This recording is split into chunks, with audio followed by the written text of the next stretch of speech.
Mike, a number of weeks ago, we had a very interesting guest who talked about a variety of different things. And, we encourage individuals to re-listen to that. I've had a chance to listen to it. At the very end, you're talking about Carolyn Cousins because you said very interesting. That could be any one of them. Huh. We've had all kinds of good guests. Yeah.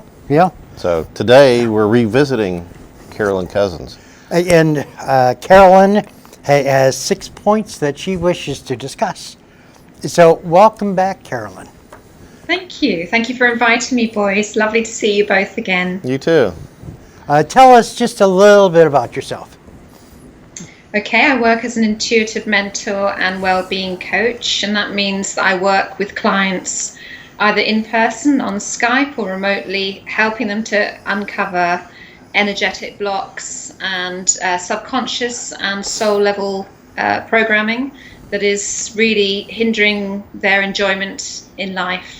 So I help to get stuck into those subconscious and other blocks and help them to overcome them, release them, accept them, whatever it is, and then by removing them, we're changing their vibration and helping them to move forward with their lives. And I do that not just for people, I also do that for their businesses and for their homes as well, and for their relationships as well. So we're basically looking at any kind of programming, any kind of resistance that's there that's preventing them from finding joy in life, or preventing that flow, financial flow, prosperity flow, or anything similar to that in their lives. So but I work at a very spiritual level, a very energetic level. So all my work is pragmatic, but it's energetic. And that means that I always look at it from an energetic perspective rather than a conventional perspective. So instead of, what can happen with many clients in life is that they can get caught up, and we all do. We all get caught up in the drama of life. And so we get pulled into the drama of situations, and all we can see is the drama within the situation, the way that others are behaving, the way that we can tend to blame people for their behaviors or blame situations for not getting the cash flow or for not getting the joy that we feel that we deserve. And in fact, everything, it's reminding the client that everything is coming from us as individuals and projecting out into the world. So I help them to work through that, take a step back, recognize that actually we are the ones that are the co-creators of life, of our experiences in this lifetime, and then help them to move forward in creating what they want to create in life. So I'm working from an energetic perspective, but I'm helping to clear the programming, but I'm also mentoring them and guiding them as well with the direction that they want to go in, but from an energetic perspective. So that includes some coaching to do with the well-being, includes some mentoring, but it also utilizes some of my other skills sometimes with mediumship, sometimes with the psychic side, always working with the energy in order to bring about whatever it is we need to, bring about that change in their lives. Now, when you were talking about the home, it reminded me of something. Did you ever study feng shui? No, I didn't. I have a little interest in feng shui, but I don't go around the home with pairs of things or putting things in certain places. But it's all about the energetic movement, right, or energy movement. So, and I have friends that use it, and very successfully. I have done little bits. I've played with little bits before, but when I'm clearing things like home or spaces or businesses, and I'm accessing the Akashic records, and I'm also using charts to clear the programming of it. And as you clear the programming of it and clearing the energy of it without needing to actually visit it in person, you can still make quite a change in the energy. And I've had situations change just like that. So within it. But what about you, Mike? Have you used feng shui? Just some of the basic things. Nothing really for energy, but things like don't have your chairs and things facing the doors or the openings and things. And I noticed that made the living room feel better. After I moved the couch to the other side of the room, or you don't want the head of the bed a certain way. You want it to like face so you can see out the door. And there's just certain other little things. I haven't ever gotten deep into it, but there's some hints that make it just feel better.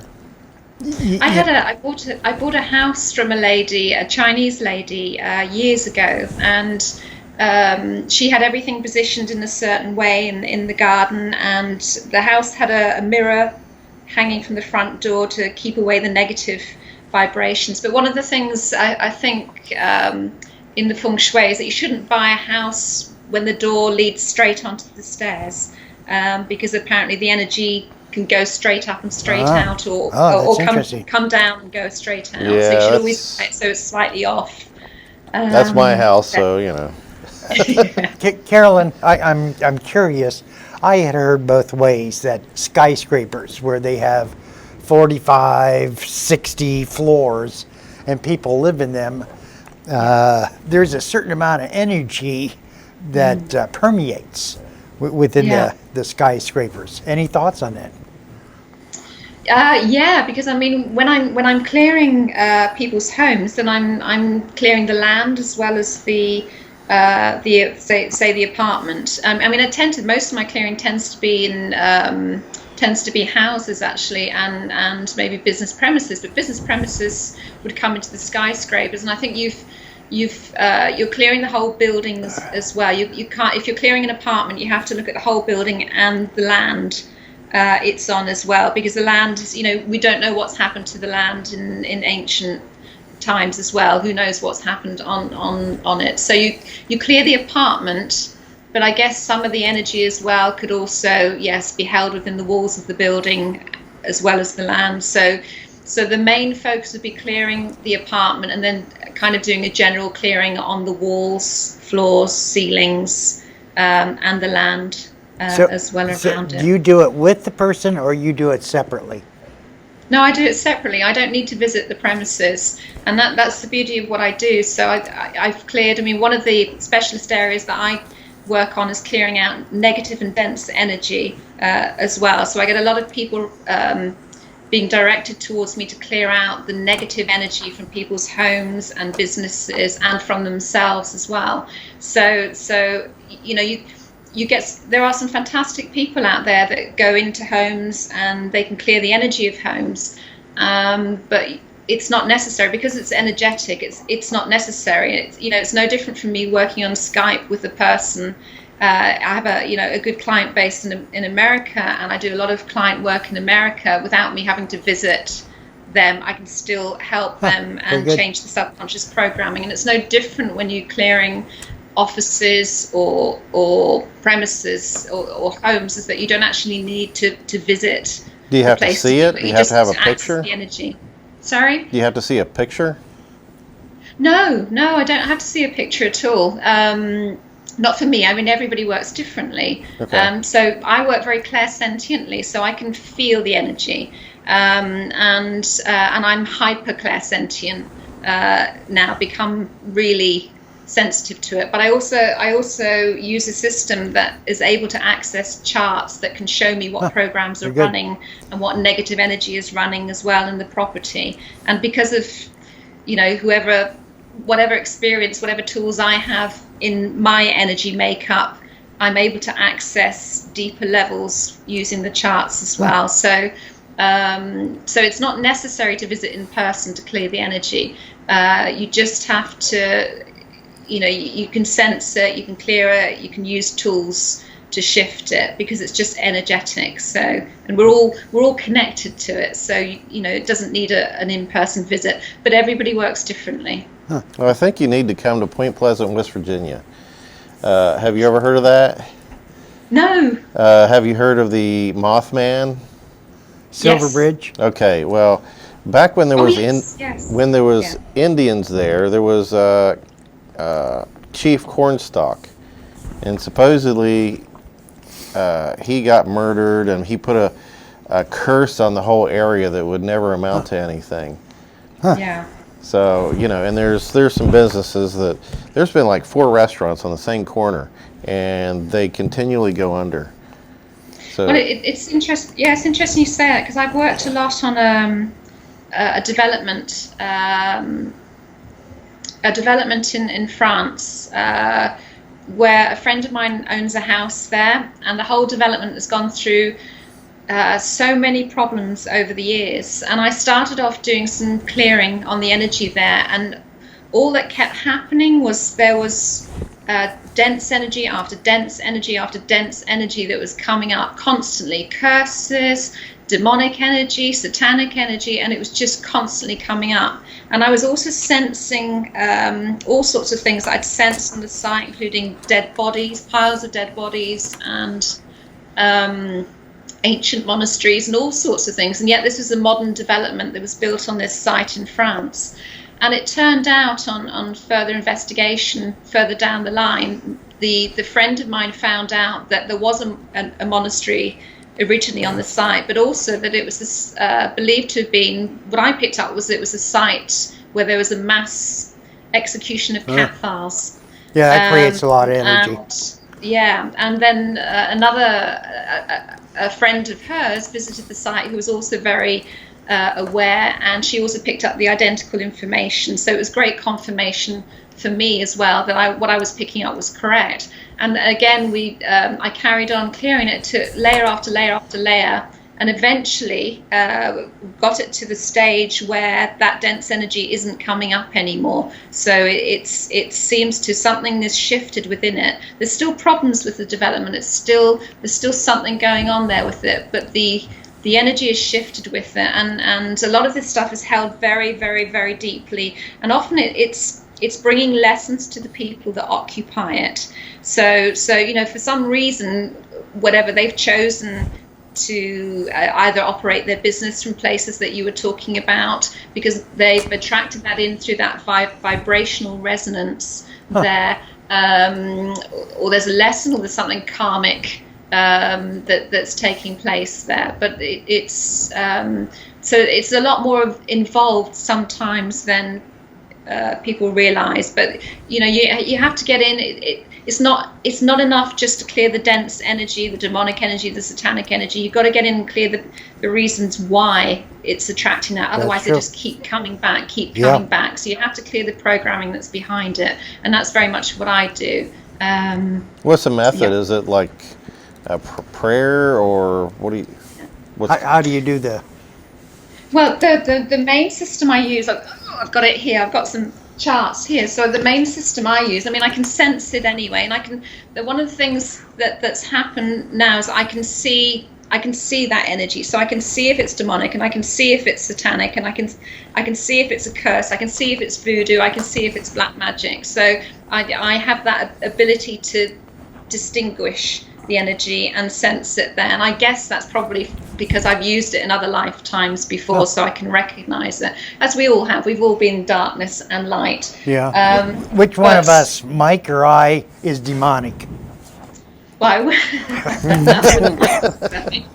just joking. You're both angelic. You're both beautiful. But basically, one of the systems I use is a system here called spiritual response therapy. SRT for short, and this is what I use most of all to clear the programming, because it accesses not just the subconscious programming, but accesses the programming that I couldn't always pick up with my intuition, which is the soul programming and some of the spirit level programming. So we're talking ancient programming as well. So it has the ability to get stuck right into stuff that I would struggle with picking up intuitively, and clears. And when we're talking about soul programming, we're talking about real creative programming. So when the soul was created, when the soul was in conception, when the soul was kind of being birthed, we've got the programming that's been inherited from the spirit being the parent. So we've got ancient programming, we've got really ancient stuff from other universes stuff as well coming in that can cause like a miasm within the soul, or within the programming of the energy of the environment. So that's the kind of programming that I do. Very good. It's very interesting. I've learned a lot from it. So okay, we talked about places. How about years, 2017. Yeah, you had mentioned something about it's going to be an interesting year. Yeah, well, I mean, I don't think you have to be psychic to work that one out, because it's already begun with a bang, hasn't it? Yeah. But you know, this year is quite it's going to be, obviously it's going to be a turbulent year, and you don't need to, as I say, be psychic to pick that one up. But you know, all of this old stuff has to come up to be surfaced, and everything that's happening with the people that are being put in places of power is perfect. No matter how it appears, it's perfect, because what it's doing is it's stirring up the energy in the pot, which needs to be stirred up to bring all of that dense energy up. But it's not just bringing it up in the countries, it's bringing it up in people, and it's triggering people's own buried anger and injustice there. And you know, the consciousness is if we're going to get to this place of spiritual awakening and the higher levels of consciousness, then we have, as a collective, we have to deal with all of this buried anger and injustice, and there's no better way of doing it than sticking somebody in power that's going to you know, trigger those points. Yeah, for kick you. over the cart. Or would you say we're birthing a new time and we're in the labor pains? I think that's a pretty good description. I think it's going to be many years. It's not going to be resolved quickly, but Right. I think we're well on the way to going through that birthing channel. Right. At the moment, we're definitely in the labour pains, and it's happening all over the world. So it's not just America. Right. America's all over the news in the UK. So it's not just America. You know, we got in the UK, we've got all the Brexit stuff. So Europe's going to be going through, you know, continue going through quite a big transformation. And I think with the UK coming out, there'll be other countries that come out. Would be And my prediction as well. You got the Like migrant he crisis too. Sorry. You have the migrant Sorry. crisis too in Germany, and Merkel, and she's coming up for re-election office this year or next.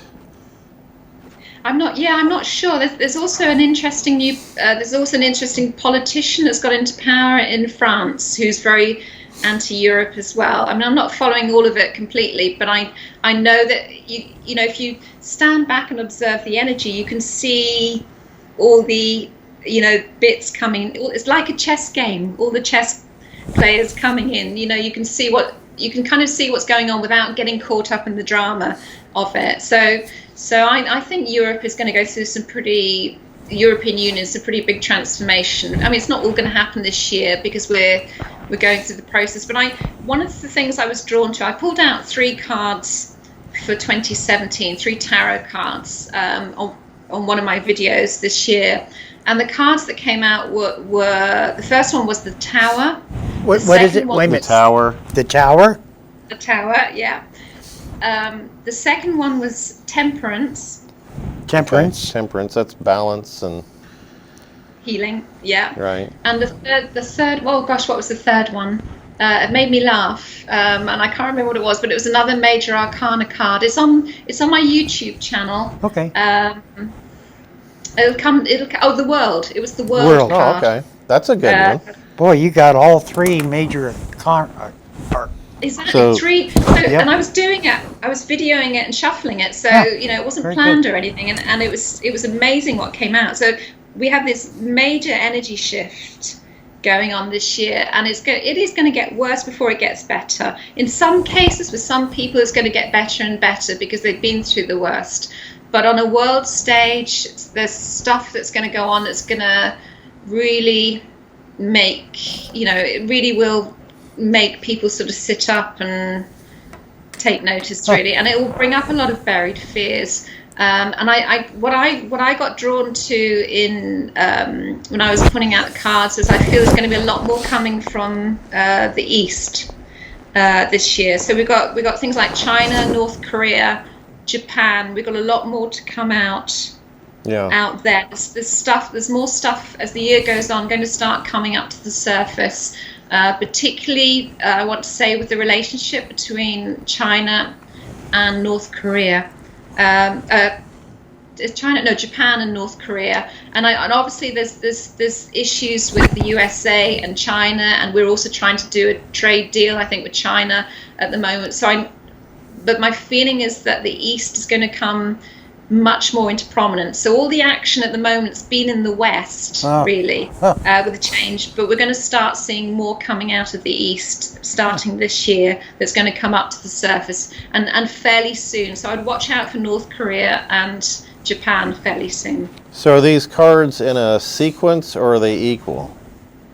They're in a sequence. So the first one that came out was the Tower. So that's the first, and that's kind of the energy that we're in. That's at the tearing moment. down establishment, right? Yeah, breaking down of the old, and changing the foundations of what we want to rebuild. And this is really what the whole consciousness change is all about, isn't it? It's rebuilding to one that's beneficial for everyone and for the future generations. So the Tower is pulling down the old structures and rebuilding the new structures, and that's exactly what we're in at the moment. But this is very much these are 3 cards for this year rather than for longer term. Okay. So we're going to be looking at a lot of stuff a lot of the old stuff starting to be pulled down, and the change starting to happen, and then that's followed by Temperance, which is very much a healing and balance card. It's also about what I noticed when I picked out the cards was in my cards you got this angelic being sticking its toe in the water, Right. and there's this feeling of that we're going to be testing some areas. It's like testing some areas that maybe we haven't tested before, and in a way that's kind of what Brexit's about. We're kind of testing the water. We're going to be pushing boundaries, seeing if that works.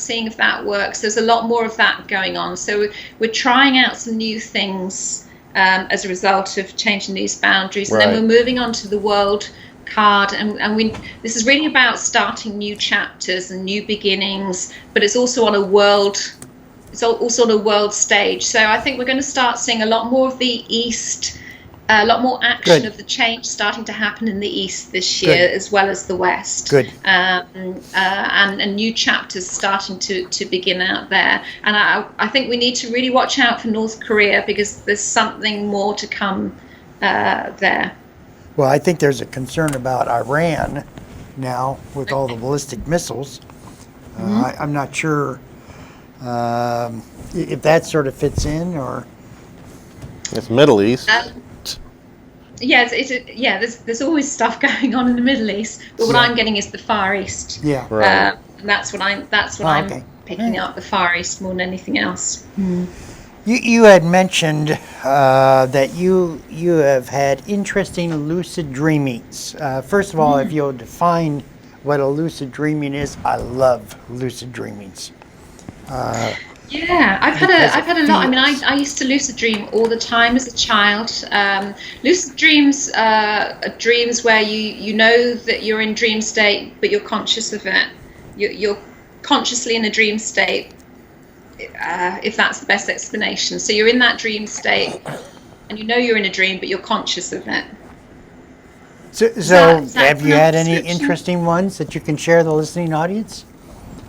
I've had many over the years. The last one I had, the last lucid dream I had was in the middle of last year, where I actually had a conversation with one of my guides. I had a long conversation, and I was given the first of 3 healing symbols, and I was told basically kind of how to use them in the dream, and I was healing myself within that lucid dream, and I had changes and things being released like that so quickly within the lucid dream. It was amazing.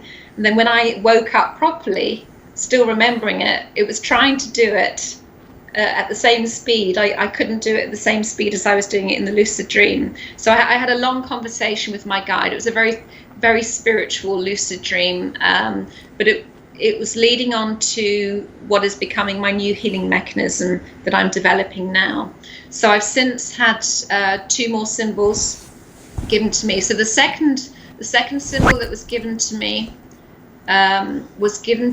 on a crop circle that I visited it was soon after the lucid dream. So I visited a crop circle in June, July last year, and meditated in the center of the crop circle, and I was given all sorts of connections, and I got this really strong connection to outer beings at that time, and then I was given the second symbol at that moment in time, and then the third symbol came just recently. I just sat in meditation. I was aware of a new symbol coming in, and then I just drew it. And then what happens is I use all three symbols within my new healing mechanism. I'm using them now at a mental level, and I'm testing them out with some clients now with a new way of healing, and it seems to be working.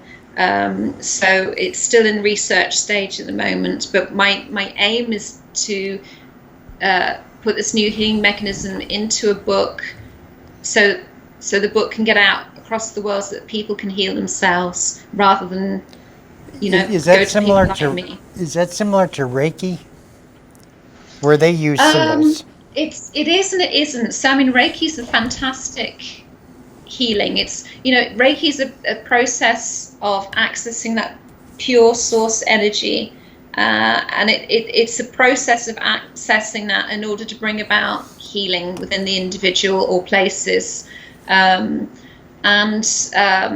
But this is used in a different way. So this is used to change the subconscious programming and the energy of that subconscious programming. So you're taking out old beliefs and putting in new beliefs. So you're replacing programming. So do you like draw them out, or do you just concentrate on that symbol? Well, you can just hold the symbols, but I don't want to give too much away at the moment. Because I want to, because there's actually more information coming in with that at the moment. I'm investigating something else with that.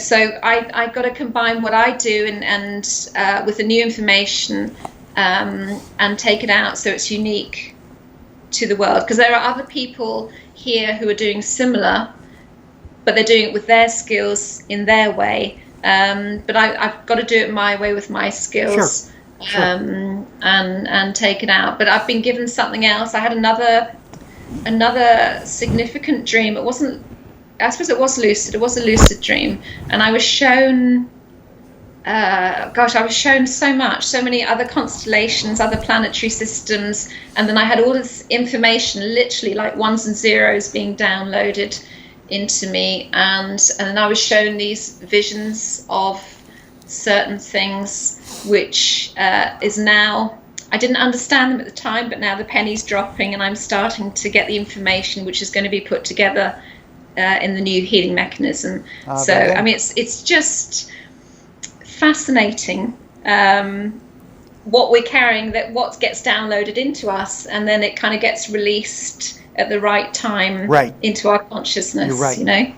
And many viewers can look at your webpage, which is listed down below, or they can go to www.transformationalenergyexperts.com. Expert.com. Yeah, that's no the S. website name. No S. She Transformational does Energy have multiple Expert. personalities. Oh, okay. You don't have multiple personalities? Yes, I do. No, I don't. Yeah. Well, some people have accused me of having multiple personalities. So what can I say? Another thing, you're writing books. The book. When do you think the book will be available? Well, at the moment, I'm doing the research at the moment. So I've got some of my clients are testing out what I've got so far. Okay. I'm also doing some research with other books, Googling and pulling some information together. And I'm also working out, I've been given some more information, and I don't know how to use this information yet. And what happens is I'll be guided shortly to show how to use it, and it's very much gathering information stage. The moment I know how to use this last bit of information that's been given to me, then it's a case of pulling it all together and then really testing it all together, and then it will go into a book and get it really published as soon as possible. But I want people to be able to do it for themselves, and that's one of my main goals is people taking responsibility for their own healing and their own lives, and so they become Yeah. and recognize that Yeah. they are the co-creators of their life. Okay. Which is really cool for people who have bad insurance. Yeah. I saved the best for last, and we'll probably spend a lot of time on this. You have been channeling in with different individuals that have been very interesting. And I'm curious who you've been able to contact, who's been talking with you. Yeah, well, I've been, one of my very first experience of sitting in a development circle, mediumship development circle years ago I went straight into trance in the very, very first time. And that was 21, 22 years ago. So it's something that I know is going to develop even more shortly. But, over the years, I've channeled a lot of guides. And I don't choose who comes through. It's up to them, and they only ever show you one side of them. It's not for them. It's not really important who they are, or who they were. That's for the benefit of us, really, and kind of our need for that identity. It's not. They often don't like to be called a name. In my experience, but I've been shown. I believe, I don't know for certain, but I believe I've channeled Abraham Lincoln before, and certainly, that's who I felt it was when I was channeling. But there were several other people in front of me, and a couple of them also saw the same thing. So. I don't know for certain. Who knows? It may have just been a comfortable persona for my psyche there.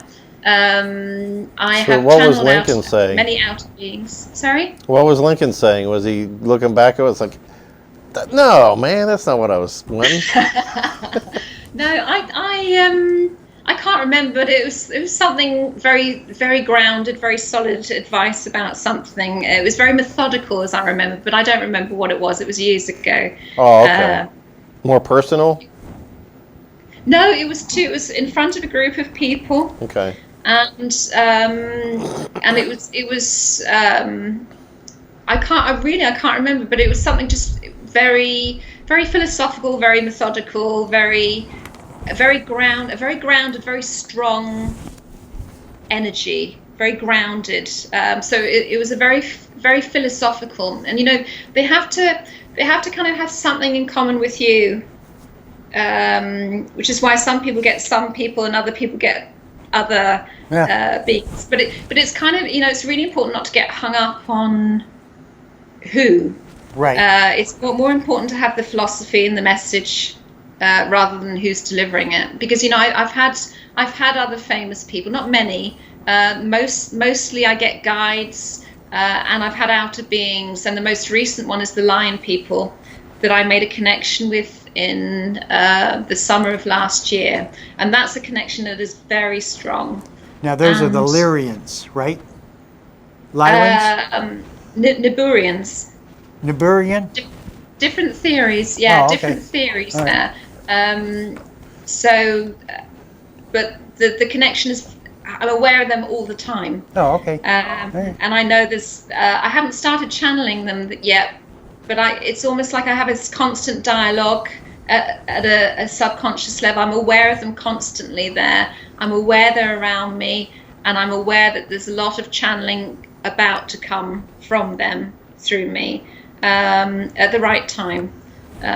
Which is soon. It's soon. But I've had various people over the years. I've had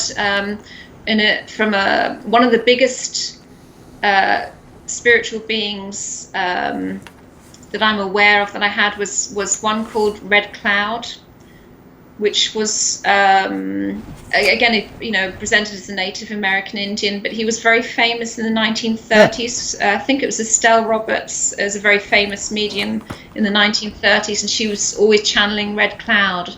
And he actually came in and kick-started my mediumship right in the beginning, because his energy is so vast And when he came in, the people I was sitting with just saw his face, transfigure over mine, and I was like a block of ice for about half an hour, and he came in like a thunderbolt. His energy is so powerful, and he kick-started the whole process for me. And over the years, he comes in every now and then to kind of raise me up to the next level with his energy, and he works with many people in raising the vibrations there. But I work a lot. I'm aware of a lot of the outer beings.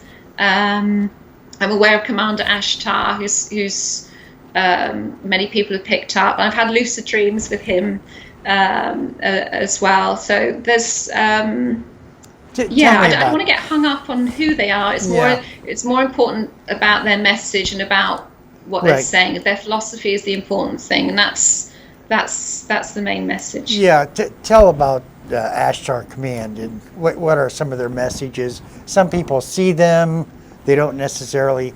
Can you better explain what Ashtar Command is? No, I can't. I just know that Commander Ashtar is someone. If you believe in there being outer beings and spaceships, or galactic federations, then he's very much connected with that side of things. I know I've had a couple of dreams where I've had long conversations with him, and being aware of that on waking. I'm aware that I'm in contact with him, but I couldn't tell you everything that I've spoken about. Pamela Aralyn, one of your guests, she's very good at remembering and a very good channel with all of that. But I'm aware that I have the information, but I'm not always able to access it. So it's there, and unfortunately, I'm not very good at writing it down afterwards. She trans channels, which basically means she stays awake while channeling in. And which is what I started off doing.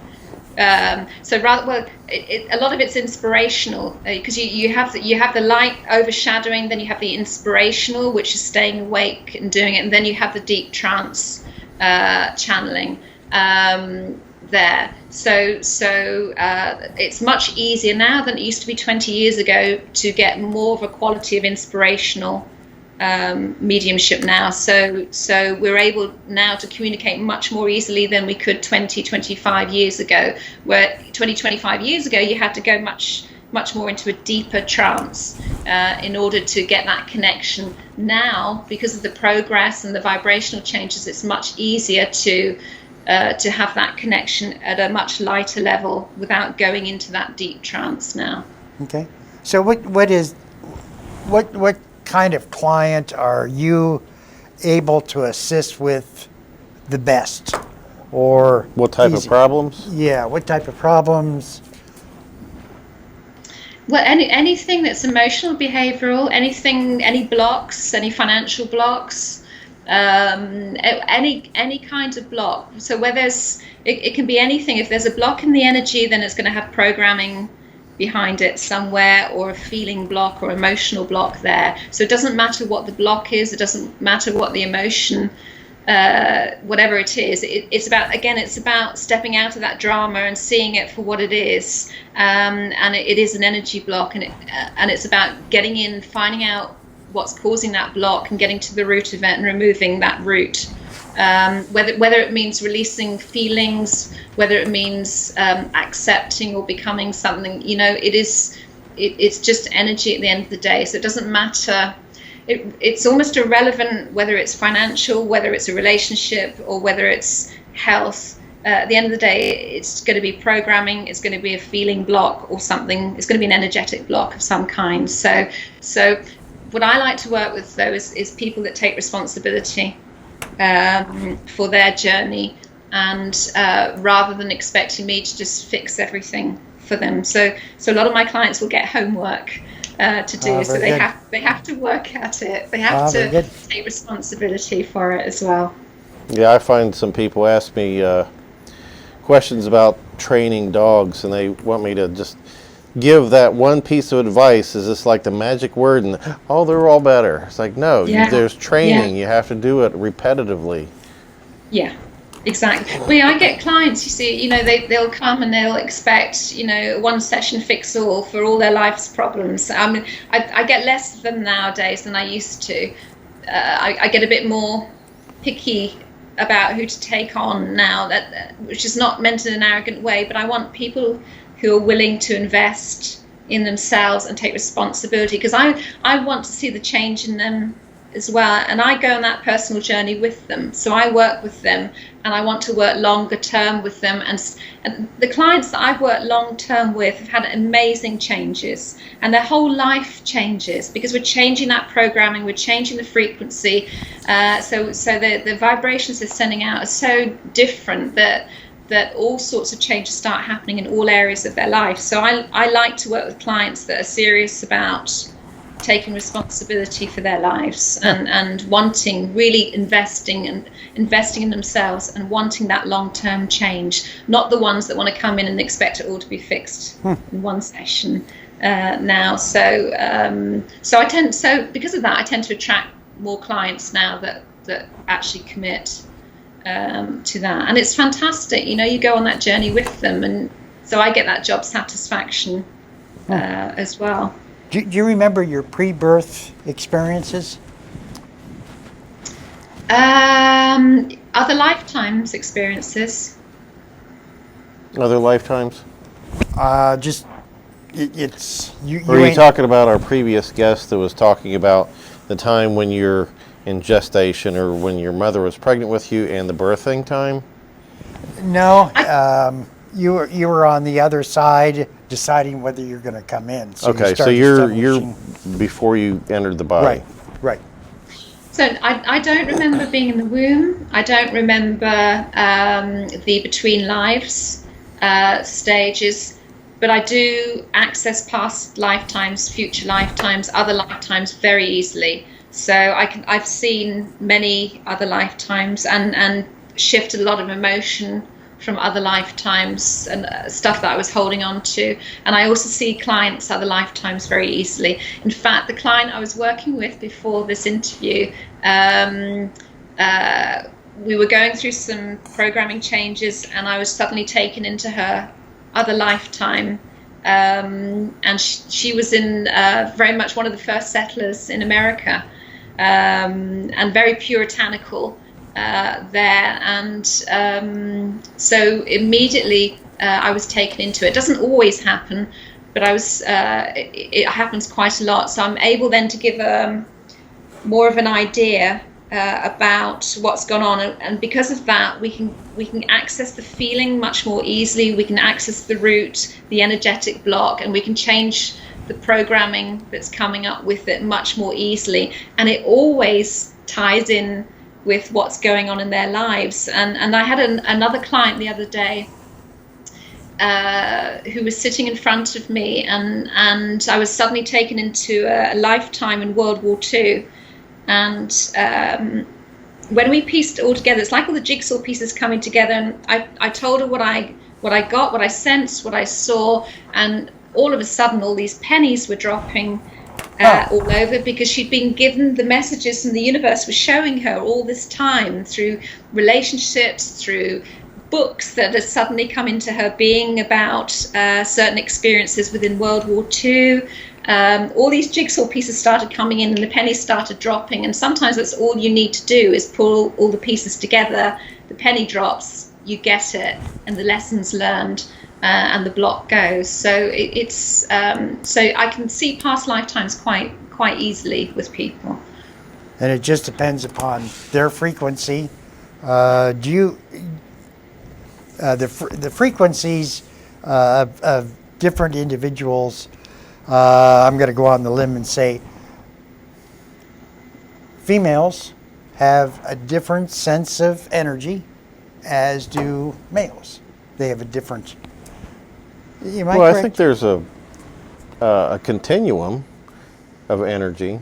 I mean, because we've had past lives as either, right? Yeah, but when absolutely. When individuals come and talk with Pamela, I guess I'm trying to find out if you have to switch some of your modality in working either with a man or a woman? Not really. I mean, everything's held within our energy fields. So every existence, as Mike was saying, we've been men and women, and we've had over 100 and God knows 100 and something thousand lifetimes, many of us. So maybe more for some people than others. So we've been everything. We've been the darkest of the darkest. We've been the paedophiles, the murderers. We've been darkness and we've been light. So we are all the tiers. We've experienced everything. We don't just come here and and experience nothing but love and light and everything is all lovely and fluffy. We've been those murderers in order to learn compassion, and we've been those paedophiles, and we've been the worst of the worst. And that's we've lived all of that, and we've learned from it, and we are where we are now as a result of it. So we've gone on that journey, thousands and thousands of times, and through parallel existences, parallel universes, and all of that is held within our energy layers. So I don't need to switch modalities to work with a man or a woman, because at the end of the day, energy is just energy. But you have to kind of, women are much more open about their emotional side, so it's much easier to get in touch with the feelings. Whereas men, they stay in their cave, they keep everything locked up in boxes. And I'm generalizing here because, some are more open than others. So you have to kind of, in a way, you have to talk more scientifically with men sometimes, because it has to be not silly. It has to be, for some men, it has to be, I have to be kind of mutable and adaptable in my approach, so that I can find that block within them without them feeling silly about it. So the approach can be slightly different, but the energy is still the same within the fields, male or female. That's what I find anyway. That's just my experience. All right. So suppose, I just had a thought with, the soul, and why would somebody want to come down here and be an awful person?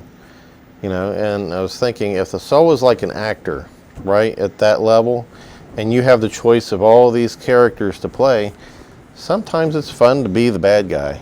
If you ask an actor, it's like, was that a stretch? Like, I don't know, it's kind of, fun to do, because it's kind of a step out of what you would normally do. And that whole experience and exploring that mindset.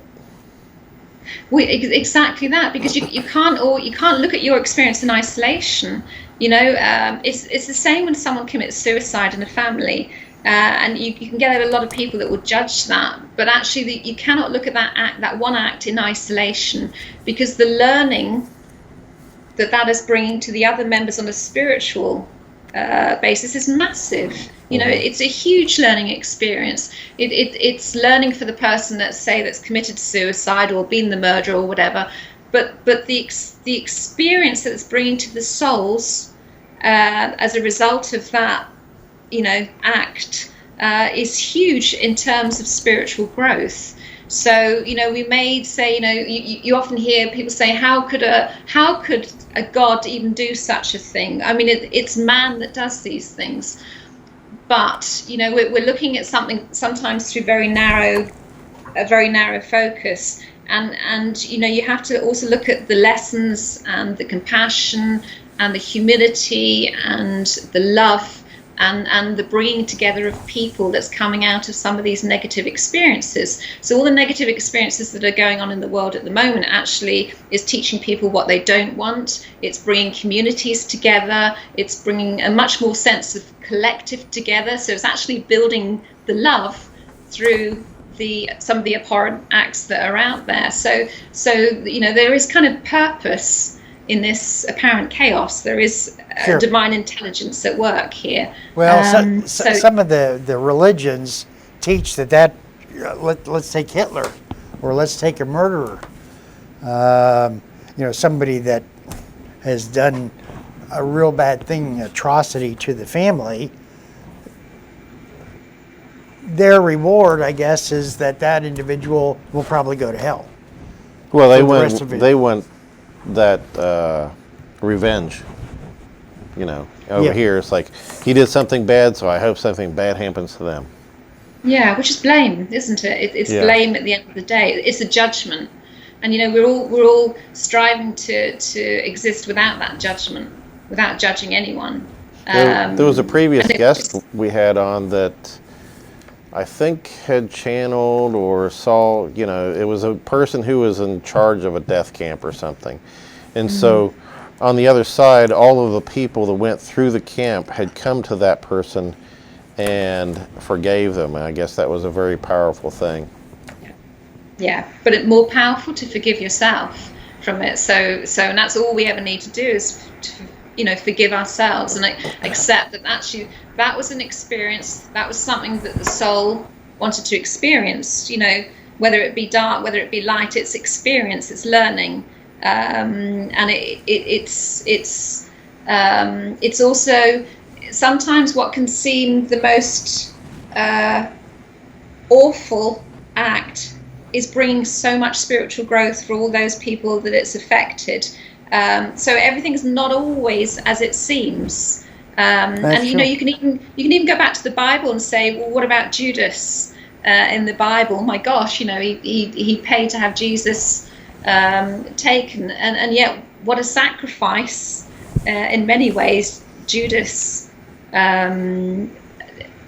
offered through that, through then Christ going through what he went through. And of course Christ, Yeshua knew what he was about to go through, if you're a believer in the way that the story is told, and then apparently took all the sins from the world. So Judas had this really critical role in the whole process there, and then was sort of seen as and shunned throughout the ages as being the bad guy.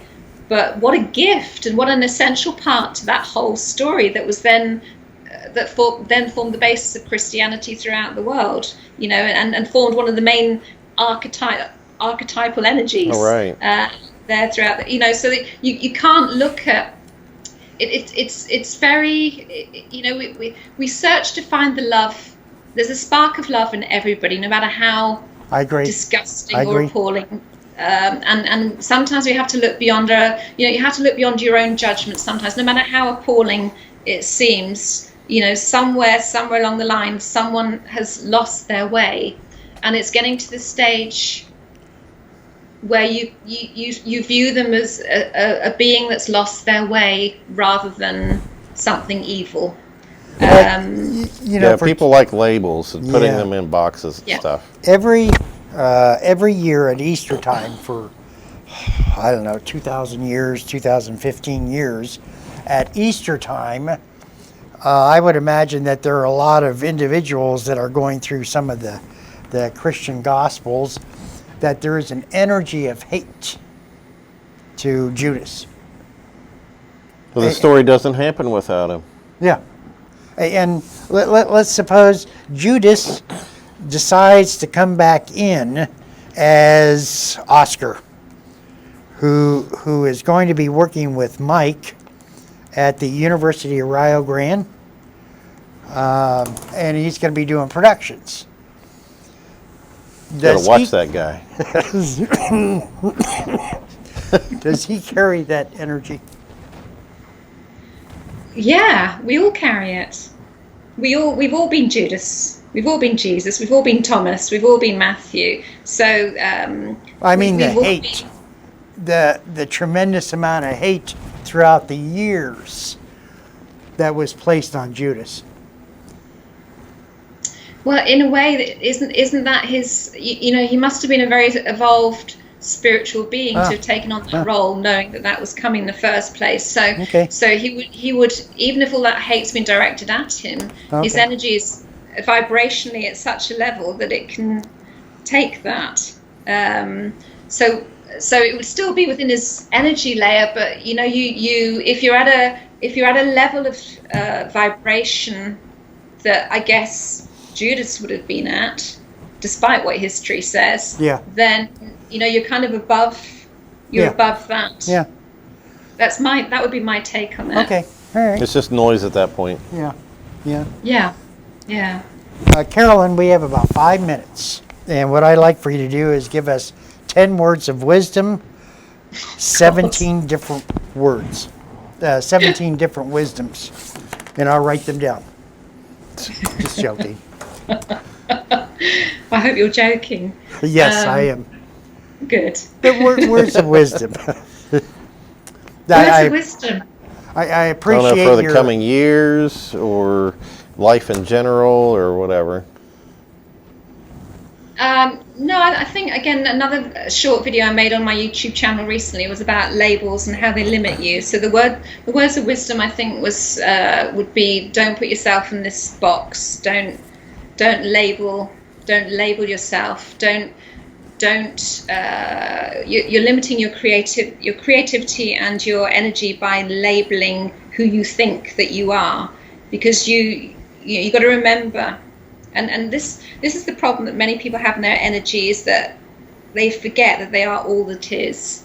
And so you are that house, you are that car, you are that tree in the garden, you are that other person, you are your neighbor, you are everything. You are all that is. You are a divine aspect of that divine love, having a human experience. You're not just a vegan, you're not just a Jew, you're not just a Christian, you're not just a Muslim, you're not just an atheist. You are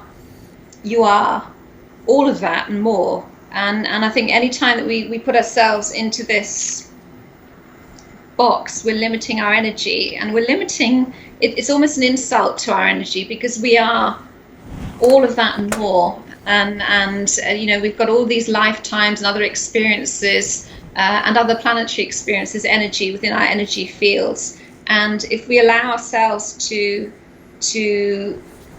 just let go of some of these restrictions and labels, instead of trying to confine our energy, then we might be something really incredible out there and create incredible things in this lifetime. And so my words of wisdom would be, don't call yourself a label, don't put yourself in a box. Okay. I see that being very popular on YouTube currently, with social justice. I'm a trans person, or I'm gay, I'm a feminist, and with those labels come expectations of actions and thoughts. And judgments. Right. And judgments. So that as soon as you call yourself something, you are actually, open yourself out to be judged, but also you are judging others who are not within that category. Right. So, and this is how wars start. This is my religion versus your religion, or my belief system. I'm a vegan, you eat meat, therefore you're wrong. Everything is a personal choice, and people have to do whatever feels right, but it doesn't mean that they have to label themselves as such and such, because that's what causes judgments, and judgments are what causes battles and wars and so on. So you can follow the Christianity, you can follow the vegan diet, you can choose to do whatever you wish, but I'm kind of fed up with seeing people labeling themselves and then judging others that don't fit into that category. Right. And they're limiting themselves by doing that, and it's a shame. It's unnecessary. Yeah, I see, other people say, what do you think do you think the Russians want war? It's like, nobody wants to be in a war. They're just like us. They're people. Do you think they want their lives interrupted by stuff falling on their heads? No, they don't. I mean, Exactly. Nobody wants that. They're people in a different country, Yeah. different culture, but You had my curiosity. You had mentioned vegan. Are you a vegan? I am not a vegan, but I Okay. follow a vegan diet. Oh, okay. All right. Because Okay, so that means you still would have leather shoes and all that type of stuff. No. I try not to, put it that way. So I follow. I don't want to classify myself as a vegan, but I eat a vegan diet. Okay. And I try not to get anything leather, and I try not to get anything that's been harmful to animals, wherever possible. Okay. So, am I absolutely strict? I mustn't do this and I mustn't do that? No, because I actually don't believe that's necessary. But that's my personal choice. I would love to have you back on the show. We only have about 20 seconds. And we talk about diet. We talk about the difference between vegan. Yes, I'm a meat eater. Like barbecue. I do. Oh. Go to a barbecue place like, so what do you have that's vegetarian? So I just wondered, is fish vegan? No. No. It's living. Okay. If it can look back at you, then Okay. it's probably not something you should eat. So if I accidentally step on a worm, I can eat it. Just joking. I'm not sure where worms come in, but there's also a new movement, I think, about cricket protein. Have you seen that? No, I haven't. Oh, yes, I have. Yes, I have heard of that. It's supposed to be very good, very strong protein. Yeah. I mean, anything that's moving. So is that has a vegan thing or not? No, because it's anything that has any kind of emotional or consciousness. I think one of the people I follow is Sadhguru, and he explains it brilliantly. Basically, anything that has any kind of emotions, ideally you should, you don't want to be putting other animals' emotions into your system, basically. So the further away you get from that, the better it is for you. So even down the scale, if you have to eat some kind of meat, then fish is the best to eat. But anything that doesn't have emotions is the best thing to eat for your energy system. And that's So you basically think insects? Who knows? Maybe they're emotional beings down there. Haven't you seen the film Ants? Yes. There you go. Yeah. And shrimp are also insects. They're not fish. Are they? Yeah. They're fish. Maybe No, they fall into more of the insect part. maybe in a couple months, one of your friends and you can talk about vegans,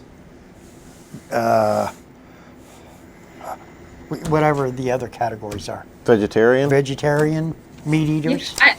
I have a lady. I have a friend of mine who's very pro vegan, so she would be an excellent guest to talk Great. about veganism with you. Okay. So I'll put you in touch with her. I'm Okay. sure she'd love to be interviewed by you both. Okay. All right. Sounds good.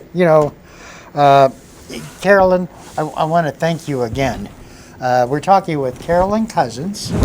Carolyn is an intuitive mentor and well-being coach. Her website, which is listed below, is www.transformationalenergyexpert.com. Right. And I want to thank you again. It's always a pleasure having you on the program. Yeah. Thank you both. It's always a joy to speak to you both. Always. Okay. Well, thank you everyone for watching, and we'll see you in the next episode in a week or so. Sounds great. I'm Patrick. I'm Mike. Cheers. Thank you.